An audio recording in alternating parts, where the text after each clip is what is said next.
Ukraine की सांसद लेसिया वसलेंक ने किया दावा, रूसी सैनिकों ने 10 साल की उम्र की लड़कियों का किया रेप, अपराधों की पुष्टि के लिए कई तस्वीरें की शेयर।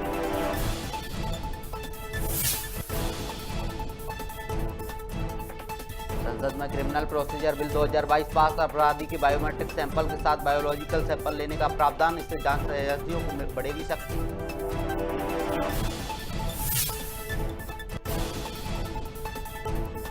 राजधानी भोपाल में हुआ युवा संवाद कार्यक्रम का आयोजन, सीएम शिवराज सिंह चौहान ने छात्रों से किया वर्चुअली संवाद का, छात्रों से मिलती है नई दिशा।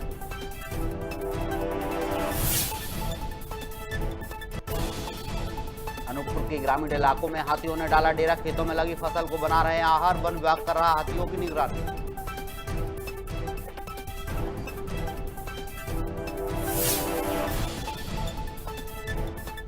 राजधानी रायपुर में कांग्रेस ने भाषण प्रवक्ता हुए चयनित, कार्यक्रम का उद्देश्य युवाओं को आगे लाना।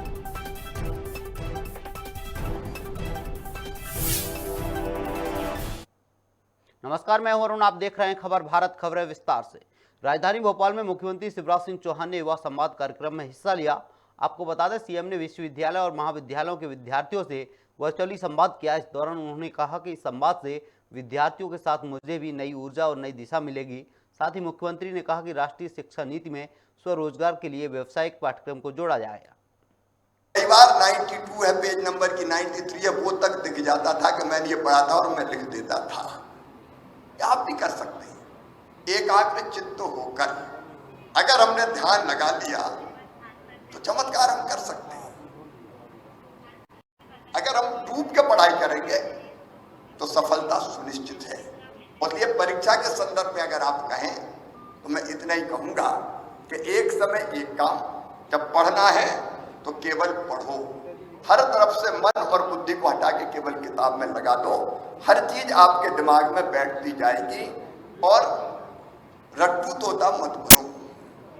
चीज को समझने की कोशिश करो। एक बार समझ ली तो भाव और शब्द अलग हो सकते हैं, तुम बड़ी से बड़ी सफलता प्राप्त करोगे। और मुझे पता है, आज लगभग मुझे पता है 16.5 लाख से ज्यादा विद्यार्थी जुड़े हैं। तो एक अद्भुत और अनोखा है, बड़े से बड़ा काम कर सकता है किसी भी क्षेत्र में। पहली चीज आत्मविश्वास, दूसरी एकाग्र चित्तता कि मैं जिस समय जो कर रहा हूं वही करूंगा। लक्ष्य तय करो, रोड मैप बनाओ और उस पर मन और बुद्धि लगा के चल जाओ। सफलता सुनिश्चित है, कोई ताकत दुनिया की तुम्हें रोक नहीं पाएगी। बहुत बहुत धन्यवाद माननीय मुख्यमंत्री जी। निसंदेह आपके प्रेरक वचनों ने प्रदेश के युवाओं को एक नई सकारात्मक। मुख्यमंत्री भूपेश बघेल ने बिलासपुर के रतनपुर में मां महामाया के दर्शन किए, साथ ही पूजा अर्चना कर प्रदेश की जनता की खुशहाली के लिए कामना की। इस दौरान उनके साथ कृषि एवं जल संसाधन मंत्री रविंद्र चौबे ने भी देवी माता के दर्शन कर आशीर्वाद लिया। वहीं इसके अलावा छत्तीसगढ़ भगवान राम का नए निहाल है, इसलिए जगह जगह राम वन गमन पथ की स्थापना की जा रही है। शारदीय नवरात्रि हो या चैत्र नवरात्रि, हर समय लाखों श्रद्धालु हमारे जितने भी देवी जहाँ की स्थापना हुई है, चाहे वो दंतेश्वरी हो, चाहे बमलेश्वरी हो, चाहे रतनपुर की महामाया हो, बिलई माता हो, कल्लारी, तो सभी जगह हमारे यहाँ माता विराजी हैं और लाखों श्रद्धालु आके दर्शन करते हैं, जोत जलाते हैं, मनोकामना रखते हैं। मैं ईश्वर से, माता जी से यही प्रार्थना की सबकी मनोकामना पूरी करे और छत्तीसगढ़ में सुख शांति और समृद्धि आए।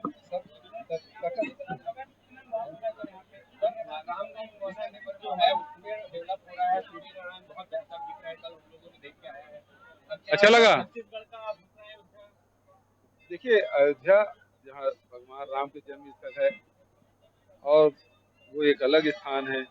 दूसरा जहाँ राम वनगमन पथ, मतलब पूरा जब उनको वनवास हुआ तो सबसे ज्यादा छत्तीसगढ़ में। और महत्व इसलिए भी है कि ये उनका मामा घर है, तो माता कौशल्या का मायके, और इसलिए छत्तीसगढ़ अपना विशेष स्थान है और इसलिए हमने चंदपुरी के साथ साथ श्री। इंदौर में निजी संस्थानों में काम करने वाले कर्मचारियों के सत्यापन को लेकर मुहिम चलाई जा रही है। इस मुहिम को लेकर डीसीपी संपत उपाध्याय ने बताया कि सुरक्षा की दृष्टि से पूरे प्रदेश में यह मुहिम चलाई जा रही है, जिसे 2 माध्यमों से किया जा रहा है। वहीं यह जानकारी जो उपलब्ध नहीं करवाएगा उस पर दंडात्मक कार्रवाई की जाएगी।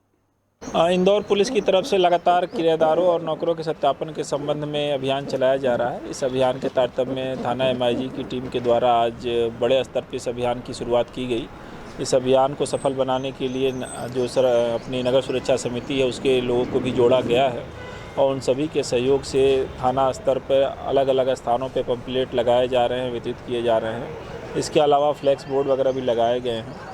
साथ ही साथ हमारी ई-रिक्शा पे गाड़ियां घूम रही हैं जो लोगों को अनाउंस कर रही हैं। इसमें किराएदारों के सत्यापन हेतु मकान मालिकों को लगातार बताया जा रहा है। बताने में इसमें 2 तरीके से वो सत्यापन करा सकते हैं, ऑनलाइन और ऑफलाइन। कांकेर जिले के नरहरपुर थाना प्रभारी का निर्दयी रूप सामने आया है। थाना प्रभारी ने सरेराह पर्स काटने वाले आरोपी को बाल पकड़कर घसीटा, जिसका वीडियो सोशल मीडिया पर वायरल हो रहा है। आपको बता दें कि साप्ताहिक बाजार में लोगों ने एक चोर को चोरी करते हुए पकड़ लिया था और उसकी जमकर पिटाई कर दी, जिसकी जानकारी लगते ही थाना प्रभारी मौके पर पहुंच गए थे।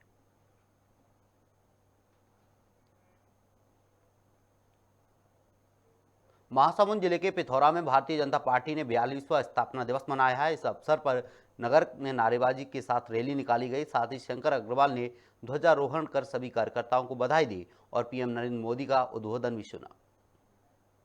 भारतीय जनता पार्टी आज अपना 42वां स्थापना दिवस मना रही थी और इस अवसर पर भारतीय जनता पार्टी के सभी कार्यकर्ताओं ने आज एक विशाल शोभा यात्रा निकाली, ध्वजारोहण किया और माननीय प्रधानमंत्री नरेंद्र मोदी जी का जो उद्बोधन अभी चल रहा है टीवी पे, सारे लोग सामूहिक रूप से इस कार्यक्रम को देख रहे हैं और गांव-गांव में भी भारतीय जनता पार्टी के कार्यकर्ता अपने घरों से इस कार्यक्रम को सीधा प्रसारण को देख रहे हैं। भारतीय जनता पार्टी अपने वैचारिक प्रतिबद्धता और अंत्योदय के संकल्प के साथ लगातार काम कर रही है। इससे मंदसौर की नालछा माता मंदिर में माता की मूर्ति का सोने चांदी के जेवरातों से श्रृंगार किया गया। इसके साथ ही भक्तों ने महाआरती कर पूजा अर्चना की। भक्तों का मानना है कि नालछा माता दिन में 3 बार अपना रूप बदलती हैं। वहीं मंदिर के पुजारी संजय शर्मा ने बताया कि ये मंदिर चमत्कारिक मंदिर है, जहां नवरात्रि के दिनों में दर्शन करने के लिए दूर दूर से श्रद्धालु आते हैं। यहाँ पे माता जी की बहुत मान्यता है। यहाँ जो मन्नत पूरी करते पूरी होती है। नवरात्रि में बहुत भीड़ होती है, अच्छे भक्त आते हैं, माँ रानी सबकी सुनती है, भंडारा होता है यहाँ पे। हाँ, गोद भराई जाती है। यहाँ जिनके बच्चे नहीं होते महिलाओं के तो गोद भराई जाती है, माता जी उनकी मनोकामना पूरी करती है। आज पंचमी पे विशेष श्रृंगार नालछा माता मंदिर पर चैत्र नवरात्रा पर्व प्रारंभ है। आज माता के यहाँ पंचमी मनाई गई है। पंचमी में यहाँ माता जी का विशेष जेवर श्रृंगार किया जाता है, जिसके दर्शन आप लोग कर रहे हैं। माता जी का पंचमी से दर्शन होता है तो दशहरे तक रहता है और सुबह शाम 8:30 बजे महाआरती होती है। नालछा माता बताया जाता है राजा दशरथ जी के ज़माने की स्थापना बताई जाती है और माता दिन में 3 रूप लेती है, सुबह, दोपहर, शाम। सुबह बाल्यावस्था, दिन में युवावस्था और शाम को वृद्धावस्था। पर्यटन और धार्मिक नगरी ओरछा में रामनवमी के मौके पर भव्य आयोजन किया जाएगा, जिसमें लगभग 5 लाख दीप प्रज्वलित किए जाएंगे, जिसकी तैयारियां शुरू कर दी गई हैं। आयोजन को सफल बनाने के लिए गांव-गांव में इसका प्रचार प्रसार किया जा रहा है। वहीं कार्यक्रम को लेकर भाजपा मंडल अध्यक्ष विवेक सिंह तोमर ने भगवा ध्वज यात्रा निकाली है। देखिए, रामनवमी के दिन ओरछा के नगर में, सरकार की नगरी में 5 लाख दीपकों को हम लोग रोशन करने वाले हैं और निश्चित रूप से यह आयोजन इतना बड़ा आयोजन है, भव्य आयोजन है। सरकार की कृपा हम सब नगरवासियों के ऊपर है, मध्य प्रदेश सरकार के ऊपर है। खुद प्रदेश के यशस्वी मुख्यमंत्री माननीय शिवराज जी उस दिन दीपोत्सव जो हमारा हो रहा है उसमें आने वाले हैं, वो भी दीपक जलाएंगे, शुभारंभ करेंगे। तो आज हम सब लोग निवाड़ी जिले में ओरछा मंडल के भारतीय जनता पार्टी के हमारे मंडल के जो संयोजक हैं, अध्यक्ष हैं, उनके संयोजन में यह हम सब ने पदयात्रा माई तारा माई के यहाँ से, चूँकि नवदुर्गा का समय चल रहा है, देवी का समय है, तो वहाँ से हम सब लोगों ने माँ का आशीर्वाद लेकर के और 28 किलोमीटर की पदयात्रा सुबह 3 बजे 3:30 बजे से प्रारंभ की थी और यहाँ हम सब लोग 10:30 बजे यहाँ पहुँचे हैं। निश्चित रूप से सरकार के यहाँ फिर हमने आशीर्वाद लिया है और विश्वास रखिए ये आयोजन अपने आप में ओरछा के इतिहास में भव्य और अद्भुत होगा, दिव्य होगा। और इसको सरदारपुर में सड़क निर्माण में हो रही देरी को लेकर नगर परिषद अध्यक्ष भंवर सिंह धरने पर बैठ गए हैं। इस दौरान नगर परिषद अध्यक्ष भंवर सिंह ने बताया कि सड़क निर्माण कार्य पूरा नहीं होने से जनता परेशान हो रही है और प्रशासन इस पर कोई ध्यान नहीं दे रहा है, और अगर हमारी मांग है सड़क निर्माण ठेकेदार प्रारंभ करे, अन्यथा टेंडर निरस्त किया जाए। राजगढ़ नगर की जनता काफ़ी दिनों से परेशान है। 2 साल से लॉकडाउन था, उसके बाद आदर्श सड़क का हमने भूमि पूजन किया, करीबन 7 महीने हो गए। आज करीबन 10% काम नहीं हुआ। पूरा नगर के अंदर हाईवे पूरा खोद के रख दिया है।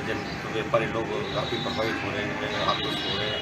इसलिए आज मैंने नगर के कई विकास कार्य के लिए मैंने परिषद द्वारा प्रस्ताव पास किए, एस्टीमेट तैयार करवाए, मगर अधिकारी द्वारा आज तक उसका कोई टीएस के लिए फॉरवर्ड नहीं किया गया। और नगर हित के लिए आज मैं धरना प्रदर्शन बैठा हूँ, विकास कार्य के लिए बैठा हूँ। जब तक अधिकारी मेरे टीएस सारे और टेंडर जारी नहीं करते, जब तक भी धरना प्रदर्शन करता हूँ। आपका नाम? बहुत से बारों नगर पालिका अध्यक्ष। शाहजहाँपुर जिले में 9 दिवसीय मेले की शुरुआत की गई है, जिसको लेकर प्रशासन भी सतर्क हो गया है। मेले के चौथे दिन हजारों की तादाद में श्रद्धालुओं की भीड़ उमड़ी। आपको बता दें, पिछले 2 साल से कोरोना संक्रमण की वजह से मेले का आयोजन नहीं हो पा रहा था।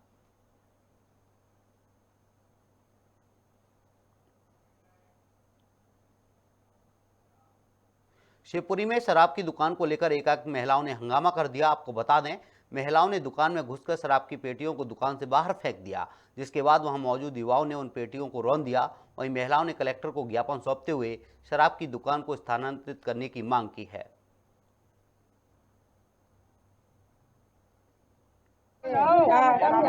सरोज हो जाए महिला थे फतेहपुर जी। कलारी की समस्या हमारी ये समस्या है कि हमारी बच्ची बड़ी हैं, हमारे बच्चे बड़े हैं और हमारे छत भाई पास में है। किसी ने हमारे बच्चे को कुछ कह दिया या हमारे बच्चे से लड़ाई हो गई तो हम कौन जाएगा हमारे संभालने के लिए? हमारे बच्चे नहीं सीखेंगे और अगर को हमसे भी कह दिया तो हमें तो बदनाम करेंगे ना कि ये ऐसी होंगी, इसलिए तुझे कह रहे हैं। तो आप क्या चाहते हैं? हम ये चाहते हैं कि कलारी नहीं खुलेगी, बस हाँ होगी। फतेहपुर के ग्रामीण महिला पुरुष बच्चे लोग आए थे, उनका ये कुछ विरोध था कि यहाँ इस संदर्भ में उन्होंने ज्ञापन दिया है। आगे का संबंध विभाग को हमने भेज दिया है उचित कार्रवाई के लिए। सर, आबकारी की तरफ से कोई ऐसा लेटर कल क्या है कि वहाँ दुकान पर कुछ तोड़ा फोड़ी की गई है, उनके खिलाफ कोई आपराधिक मामला दर्ज करने के लिए आया हो या पुलिस? नहीं, अभी ऐसा कोई मामला नहीं आया है सामने। अगर आता है तो जांच करके कार्रवाई करेंगे। शुजालपुर में भारतीय जनता पार्टी ने अपना 42वां स्थापना दिवस मनाया। इस दौरान कार्यक्रम में मौजूद राज्य मंत्री इंदर सिंह परमार ने सभा को संबोधित करते हुए कहा, भारतीय जनता पार्टी विश्व की सबसे बड़ी पार्टी बन गई है। 1980 में आज के ही दिन पार्टी की स्थापना हुई थी। से हमारी यात्रा प्रारंभ हो गई थी हमारी 1951 जनसंघ के नाम पर। जो यात्रा बढ़ते 1975 में जब देश में आपातकाल लगाया गया, सभी लोकतांत्रिक अधिकारों को प्रतिबंध श्रीमती इंदिरा गांधी ने लगा दिया, तो सभी देश के विपक्षी दलों ने जनता पार्टी का गठन किया।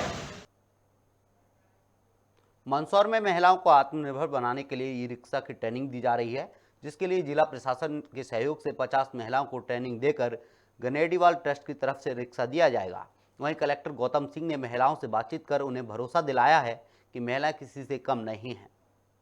अंतर्गत महिलाओं को आत्मनिर्भर बनाने को लेकर के, और ऐसी महिलाएं जो कुछ करना तो चाहती है लेकिन उनकी आर्थिक स्थिति उनको करने नहीं देती है, और ऐसी महिलाएं जो परित्यागता महिला है, मजबूरी की मारी महिला है, जिनके पति नहीं है और जो दिव्यांग है, ऐसी महिलाओं का चयन करना और उनको ई रिक्शा के माध्यम से, क्योंकि ई रिक्शा जो है वो मंदसौर की सड़कों पर अगर दौड़ेगा तो उनको जो एक व्यवस्थित व्यवस्था मिलेगी। मैं गनेडीवाल चैरिटेबल ट्रस्ट के श्री प्रदीप गनेडीवाल जी से मेरी निरंतर संपर्क में मैं इसलिए भी आया था कि वो कोरोना के कालखंड में इन्होंने काफ़ी मदद मंदसौर की थी, और तब जब मंदसौर में 10 ई रिक्शा दिए गए थे तब इनका मन बना कि हम भी कुछ करें हमारी ट्रस्ट की ओर से। उसके 50 ई रिक्शा का इन्होंने ऑर्डर किया है। 30 ई रिक्शा आ चुके हैं और लगभग 27-28 महिलाएं जिनके एप्लीकेशन आई थी, जिन्होंने इस बात की स्वीकृति दी है, एक अनुबंध हुआ है कि रिक्शा हम ही चलाएंगे, किसी को किराए पर उपकिराए पर पट्टे पर नहीं देंगे, और जीपीएफ भी इसमें लगेगा ताकि ये जो चैरिटेबल ट्रस्ट है गनेडीवाल, ये इसकी मॉनिटरिंग कर लेगा, और एक ड्रेस कोड भी रहेगा। और मंदसौर में मैं समझता हूँ ई रिक्शा देने का प्लान किया, किस तरह से सर ये समाजसेवी संगठन आ गया है? मुझे तो बहुत खुशी है। आपको ध्यान होगा कि 26 जनवरी को हमने घुमक्कड़ विमुक्त जनजाति की महिलाओं को 10 ऑटो वितरित किए थे, और मेरा अपना मानना था कि ये ऐसा क्षेत्र है जहाँ महिलाएं कम दिखाई देती हैं। और मंदसौर अगर इंदौर, भोपाल, जबलपुर या ग्वालियर से देखें तो छोटा शहर माना जाता है। इसके बावजूद इस तरह के कार्यों में महिलाएं जिस तरह से बढ़ चढ़ के आगे आ रही हैं, और मैं ये कह सकता हूँ कि मंदसौर में महिला सशक्तिकरण की तरफ बहुत तेज़ी से कदम बढ़ा है। जिस तरीके से मेरी अभी ट्रस्ट के चेयरमैन साहब से बात हो रही थी, महिलाओं के चयन में भी इस बात का बहुत ध्यान रखा गया है कि इनकी आर्थिक ज़रूरतें, इनका परिवार, इनका बैकग्राउंड, और वो ऐसे रैंडमली किसी को नहीं पिकअप किया गया है। बल्कि मुझे ये भी बताया गया कि ये महिलाएं सब बड़ी संघर्षशील, जुझारू किस्म की हैं, क्योंकि ये बहुत आसान काम नहीं होगा इनके लिए पुरुष जो ऑटो चालक हैं उनसे बाज़ार में मुकाबला करना। छत्तीसगढ़ की राजधानी रायपुर में भाजपा ने अपना 42वां स्थापना दिवस मनाया। आपको बता दें कि प्रदेश कार्यालय में झंडा फहराकर स्थापना दिवस मनाया गया। इस दौरान केंद्रीय मंत्री फग्गन सिंह कुलस्ते समेत अन्य कार्यकर्ता मौजूद रहे। वहीं केंद्रीय मंत्री ने कहा कि पूरे देश भर में भाजपा का स्थापना दिवस मनाया जा रहा है, जगह जगह रैलियां निकाली जा रही हैं। सहयोग से भारतीय जनता पार्टी छत्तीसगढ़ प्रदेश कार्यालय में पार्टी के स्थापना दिवस के अवसर पर मैं आज यहाँ सहयोग से उपस्थित हूँ। हमारे प्रदेश अध्यक्ष जी, हमारे कोषाध्यक्ष जी भी, जब ये कार्यक्रम कल तय हुआ था परसों आने का, तो एक सहयोग ही कहना चाहिए, और इसलिए पूरे देश में भारतीय जनता पार्टी का स्थापना दिवस आज हम मना रहे हैं। विभिन्न तरह के कार्यक्रम, रैलियाँ, अनेक संगोष्ठी और पार्टी की योजना, पार्टी के और सरकार की गतिविधियों, विशेषकर अंत्योदय, जो हमारे प्रधानमंत्री नरेंद्र मोदी जी इस ध्येय को लेकर के बढ़ रहे हैं, कि इसलिए उन्होंने कहा है कि सबका साथ सबका विकास, और इसलिए सभी के बारे में देश भर में पार्टी सोचती है और कई ऊंचाइयों तक पहुंचने का भी प्रयास पार्टी ने किया है, सरकार ने। आज मुझे लगता है कि हम सब कार्यकर्ताओं के लिए भी प्रसन्नता का विषय है कि जो दीनदयाल जी सोचते थे, उसी अंत्योदय को लेकर के हम आगे बढ़ रहे हैं। छत्तीसगढ़ की राजधानी रायपुर में यूथ कांग्रेस के आह्वान पर भाषण प्रतियोगिता का आयोजन किया गया। इस दौरान कांग्रेस के राष्ट्रीय प्रवक्ता सुबोध हरितवाल ने बताया कि राहुल गांधी की सोच है कि देश भर में युवाओं को आगे लाना है, जिससे देश की उन्नति में उन्हें भागीदारी बनाया जा सके। वहीं प्रतियोगिता में 250 से ज़्यादा प्रदेश प्रवक्ता चयनित हुए हैं। इस बार जो बदलाव किया गया है यंग इंडिया के गोल सीजन 2 में, वो वही है कि हमने इस बार HTML में जो गुगल फॉर्म का जो हमारा कॉस्ट है उसे हमें ₹100 डाला है, ताकि लास्ट ईयर वो नहीं डाला गया था, और इस बार हमने वो चेंज किया है। और हम आशा करते हैं कि छत्तीसगढ़ युवा प्रदेश से जो बहुत यंग ब्लड, जैसे कि भैया ने बोला, यंग जो सोच है, जो बदलाव करने का सोच है, आज ही छत्तीसगढ़ के माध्यम से हम राष्ट्रीय प्रवक्ता बना सकें, और आने वाले समय में छत्तीसगढ़ प्रदेश को और बहुत सारे युवा जो अलग सोचते हैं और काम करना चाहते हैं अपने प्रदेश के लिए, साथ ही साथ हम राहुल गांधी का जो सोच है कि एक नया भारत निर्माण बहुत अच्छे से परिचित हैं, क्योंकि ये एक ऐसा प्लेटफॉर्म रहा जिसमें यूथ कांग्रेस ने नए प्रवक्ताओं को मंच देने का काम किया है। यंग इंडिया के बोल का ये दूसरा सीज़न है।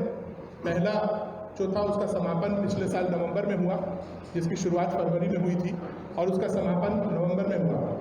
मुझे बताते हुए बहुत खुशी है कि हमारे बीच में शिल्पा इक्का जो राष्ट्रीय प्रवक्ता के तौर पर आई हैं, वो सूरजपुर में कुदरगढ़ महोत्सव का आयोजन किया जा रहा है, जिसके लिए प्रशासन ने तैयारियां पूरी कर ली हैं। आपको बता दें 6 अप्रैल से महोत्सव प्रारंभ हो जाएगा और 8 अप्रैल तक चलेगा, जिसमें विभिन्न राज्यों से आए कलाकार अपनी प्रस्तुति देंगे।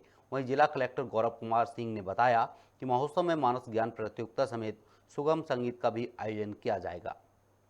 इसके साथ ही बढ़ेंगे अगली खबर की ओर। अगली खबर अनूपपुर के पुष्पराजगढ़ में है, जहाँ 5 दिनों से 3 दंतैल हाथियों का झुंड इलाके में डेरा जमाए हुए है, जिससे इलाके में दहशत फैली हुई है। आपको बता दें हाथियों का झुंड विचरण के दौरान खेत में लगी फसलों को अपना आहार बना रहा है। वहीं वन विभाग की टीम 24 घंटे इन पर निगरानी बनाए हुए है। ये हाथी छत्तीसगढ़ तरफ से यहाँ आ गए हैं, और जो है तो अधिकतर ये शांत प्रकृति के हाथी ज़्यादा कुछ कर नहीं रहे हैं। पब्लिक ज़्यादा भीड़ लगा रही है, जिसको बराबर समझाइश दी जा रही है कि हाथियों से कम 500 मीटर दूर रहें। और हमारा स्टाफ जो है 24 घंटा निगरानी बनाए हुए है। अभी भी हमारा 10-12 स्टाफ यहाँ पर मौजूद है। हाथी हमारे जो है तो 200 मीटर दूर है। अनूपपुर में 5 दिनों से 3 दंतैल हाथियों का समूह गांव में डेरा जमाए हुए है। आपको बता दें हाथियों का समूह इलाके के जंगल में विचरण करते हुए खेतों में लगे अनाज को अपना आहार बना रहा है, जिससे इलाके में लोगों के बीच दहशत फैली हुई है। वहीं वन विभाग की टीम हाथियों की निगरानी में लगा हुआ है। अशोकनगर से शिक्षा विभाग की बड़ी लापरवाही सामने आई है, जहां गणित के पेपर में संस्कृत की सवाल पूछे गए हैं। आपको बता दें कि शासकीय स्कूल में 8वीं की परीक्षा हो रही थी, जिसे लेकर छात्र और शिक्षक असमंजस में हैं। वहीं शिक्षा विभाग बोनस अंक देने की बात कह रहा है।